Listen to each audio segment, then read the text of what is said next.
Jérusalem, c'est donc la piste de l'attentat terroriste qui est retenue ce soir après qu'un Arabe de Jérusalem-Est ait foncé avec sa voiture sur un arrêt de bus hier soir. Un Israélien de 25 ans a été tué. Sa petite amie se trouve toujours ce soir dans un état critique. Le reportage sur place de Maxime Pérez. Le quartier de la colline française au nord-est de Jérusalem. Il est un peu plus de 23 h mercredi quand deux Israéliens qui patientent devant un abribus sont violemment percutés par un véhicule.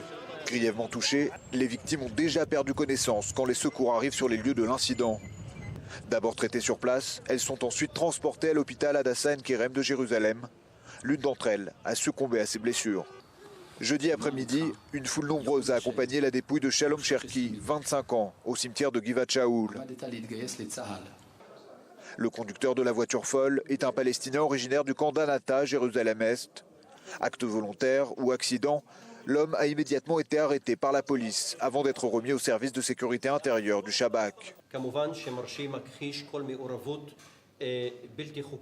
Mon client déclare être innocent. Il s'agit là d'un accident de la route comme il y en a d'autres.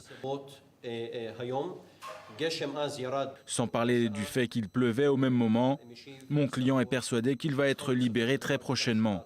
Le tribunal donnera sa décision lundi et non dans 8 jours, comme l'aurait souhaité l'État. Son audition aurait permis d'accréditer la thèse d'un geste motivé par des pulsions nationalistes. Les suspicions des enquêteurs sont aussi dues au fait que l'incident se soit déroulé sur cet axe routier très symbolique qui sépare les parties est et ouest de Jérusalem. Une zone sensible qui a déjà été le théâtre dans le passé de plusieurs attaques terroristes à la voiture bélier et même au tracteur. Cette artère est aussi un centre névralgique de Jérusalem, très fréquenté en journée, où se côtoient Israéliens et Palestiniens.